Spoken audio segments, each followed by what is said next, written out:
सेवक आपके बीच आपके आरोग्य लहर वॉल्यूम 65 यानी कि 65 के लिए उपस्थित है। इस वॉल्यूम को 3 भागों में विभाजित करेंगे। पहले भाग में पूजनीय सदगुरु श्री राम सिंह जी के जीवन के कुछ मुख्य पहलुओं पर चर्चा करेंगे एवं 206 प्रकाश पर्व के कुछ मुख्य दृश्य भी आपको दिखाएं। दूसरे भाग में SEBI stock exchange board of India द्वारा उठाए गए कदमों पर चर्चा करेंगे जो आपके द्वारा आरोग्य लहर वॉल्यूम 61 एवं 62 यानी कि 61 एवं 62 में उठाए गए इश्यूज का रिजल्ट है। तीसरे व अंतिम भाग में आप द्वारा पूछे गए प्रश्नों को सम्मिलित किया जाएगा एवं आप द्वारा घुटनों में दर्द, कमर में दर्द, कंधों में दर्द, जोड़ों में दर्द के लिए घरेलू उपचार पर चर्चा करेंगे एवं कोविड-19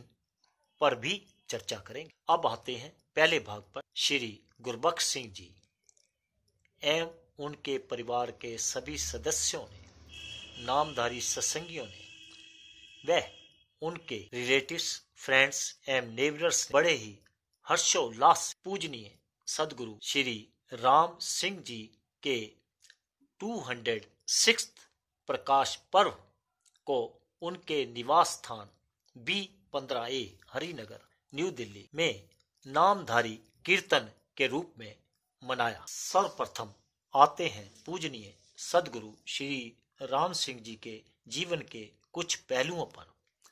सदगुरु श्री राम सिंह जी का जन्म 13 फरवरी 1816 को गांव रयान डिस्ट्रिक्ट लुधियाना में हुआ था। इनकी माताजी का नाम श्रीमती सदा कौर जी था एवं पिताजी का नाम श्री जस्सा सिंह जी था, जिन्होंने इनका लालन पालन बड़े ही प्यार से किया। श्री राम सिंह जी बचपन से ही बड़े काइंड जेनरस थे एवं इन पर श्री गुरु नानक देव जी का बहुत प्रभाव था। यह व्यवसाय में कारपेंटर का कार्य करते थे तथा यह पहले ब्रिटिश भारतीय थे जिन्होंने नॉन कोऑपरेटिव मूवमेंट में हिस्सा लिया तथा ब्रिटिश गुड्स एवं सर्विसेज का बॉयकॉट करके पॉलिटिकल टूल्स के रूप में इस्तेमाल किया। 1857 में इन्होंने संत खालसा की नींव रखी। 29 नवंबर 1885 को ढाका में अपना चोला त्याग कर अकाल पुरख में समा गए। ये जो पिक आप देख रहे हैं ये श्रीमती बख्तावर कौर जी की है,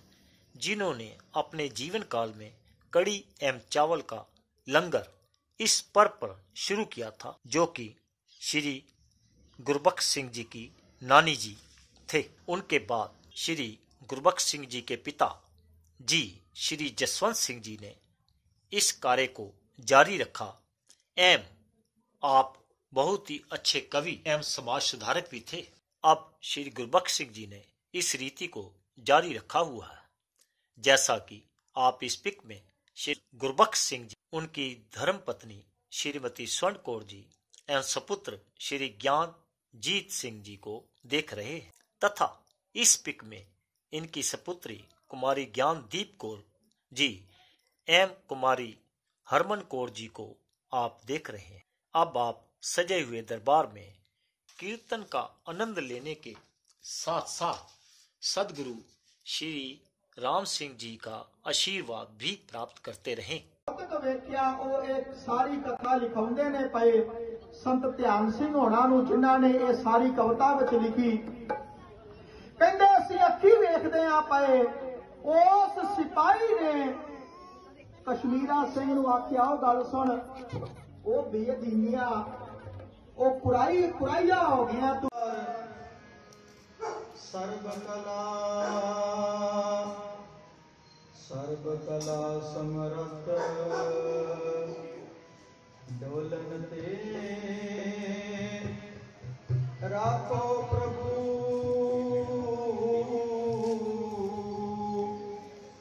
नानक दे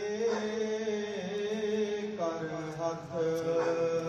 अब आते हैं भाग 2 पर। आपके उठाए गए प्रश्नों पर जो कि आपने पब्लिक ऑफर एंड गवर्नमेंट कंपनियों के बारे में आपने वॉल्यूम 61 और 62 में उठाए थे। सेवक ने न्यूज़ में पढ़ा है कि सेबी काफ़ी तरह के एक्शंस ले रही है, जैसा कि पब्लिक ऑफर के लिए उनसे अपनी पहले की एक्विजिशन की कास्ट के बारे में पूछ रही है।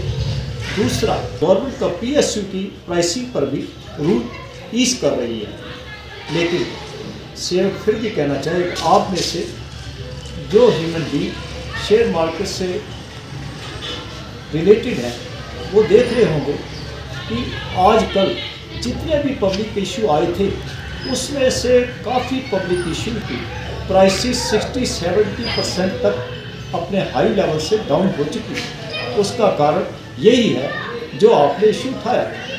अभी भी सेबी को स्ट्रिक्ट होने की ज़रूरत है, क्योंकि ये चीज़ें तो अपने प्रोस्पेक्ट्स में पहले भी दे रहे थे कि हमने पहले 3 साल पहले की प्राइसिंग क्या है, 1 साल पहले की प्राइस क्या है, हमने कितने में परचेज किया था। लेकिन सेबी को स्ट्रिक्ट होना पड़ेगा। दूसरा, PSU के लिए जैसे उन्होंने रूल इसकी बात की है, ये भी बहुत अच्छी बात है और इस पर और ध्यान देने की ज़रूरत है। अब आते हैं तीसरे बात पर। जैसा कि आपने प्रश्न पूछा था कि आपने जो वॉल्यूम 64 में जो एक्सरसाइज बताई थी ताड़ आसन, उसमें पंजे आप कह रहे थे कि ज़मीन में धंसते हुए महसूस करो, वो कैसे होते हैं वो बताए। सेवक आपको बताना चाहता है, देखिए जैसे आप पोस्चर में खड़े होंगे तो ये ऐसे देखिए, पंजों के बल आप खड़े होंगे, सांस लिया आपने, आप अपने हाथों को ऊपर ले गए, आपने ऐसे अपने हाथों को आसमान की तरफ खींचना है, महसूस करना है कि आप आसमान को छूने की कोशिश कर रहे हैं और आप पंजे आपके ज़मीन के अंदर धंस रहे हैं, आपने ऐसा महसूस करना है। लेकिन ये क्वेश्चन आपका बहुत अच्छा था, क्योंकि सेवक ने भी उस वीडियो में देखा कि नीचे का फुट का पोर्शन दिखाई नहीं दे रहा था। अब आपको क्लियर दिखाई दे रहा होगा कि आप पंजों के बल खड़े हैं। इससे आपकी हाइट बढ़ने में, आपका ब्लड सर्कुलेशन और वैक्यूम ऑक्सीजन का संचार होने में बहुत अच्छा सहयोग मिलेगा आपको। धीरे धीरे सांस छोड़ते हुए वापस। दूसरा आपका क्वेश्चन था कि पद्मासन, सुखासन और पालथी पालथी कैसे है, वो भी ये देखिए। पद्मासन क्या होता है कि आपने एक अपने फुट को उठा के इस जगह पर रखा, दूसरे फुट को उठा के अपनी लेफ्ट जगह पे ऐसे रखा, ये पद्मासन है। अब दूसरा आपने सुखासन के बारे में पूछा। सुखासन क्या होता है कि एक फुट आप नीचे रख लो, दूसरे को यहाँ पे रख लो, ये है सुखासन है कि आप इसी मूड में बैठ सकते हैं। अगर आपसे ये भी नहीं लगाया जाता तो सेवक ने इसलिए आपसे कहा था कि आलथी पालथी मार दो, ये आलथी पालथी होता है। ये आलथी पालथी आप ऐसे मार के अपने सारे आसन कर सकते हैं। एक आपने क्वेश्चन और भी पूछा था कि ज्वार बाजरा गर्म होता है, लेकिन आप अपने माता पिता से, अपने दादाजी दादी जी से, नाना जी नानी जी से पूछेंगे तो वो आपको कई तरह के तरीके बताएंगे। इवन आपकी माताएं भी इस समय गूगल पर सर्च करके बहुत अच्छे अच्छे टेस्ट बना सकती हैं। गर्म की जहाँ तक बात है, अगर आप उसको रात को भिगो दोगे तो सुबह जब आप उसको किसी चीज़ में, जैसे हिंदी में कूट के उसको जब वो यूज़ करोगे तो वो उसकी तहसील ठंडी हो जाती है। इसलिए हर एक चीज़ की तहसील को ठंडा भी किया जा सकता है और उसका टेस्ट जैसे दलिया बना के खा सकते हैं, उसको भून के खा सकते हैं, उसकी रोटी बना के खा सकते हैं, उसको रोटी बना के दही के साथ खा सकते हैं, लस्सी के साथ खा सकते हैं। इस तरह से कई टेस्ट में और भी कई तरह के टेस्ट वेजिटेबल मिक्स करके बना सकते हैं। हर एक तरह से आप इसको यूज़ कर सकते हैं। अब आपने एक क्वेश्चन ये भी पूछा था, आपने कहा था कि आजकल कमर में दर्द बहुत हो रहा है, कंधों में दर्द होता है, जॉइंट्स में पेन होता है। सेवक आपको बताना चाहेगा कि जोड़ों के दर्द के लिए एक तो आप अपना खान पान ठीक रखिए, मौसम के फल और मौसम की सब्जियां खाइए, और दूसरा अपना पोस्चर ठीक रखिए। देखिए कई बार हम टीवी देख रहे होते हैं या सेल पे बात कर रहे होते हैं तो हमें महसूस नहीं होता, हमारा पोस्चर चेंज हो जाता है। हम कई बार ऐसे बैठ जाते हैं या ऐसे बैठ जाते हैं या किसी भी पोस्चर में ऐसे टर्न होकर बैठ जाते हैं, वो हमारे लिए ठीक नहीं है।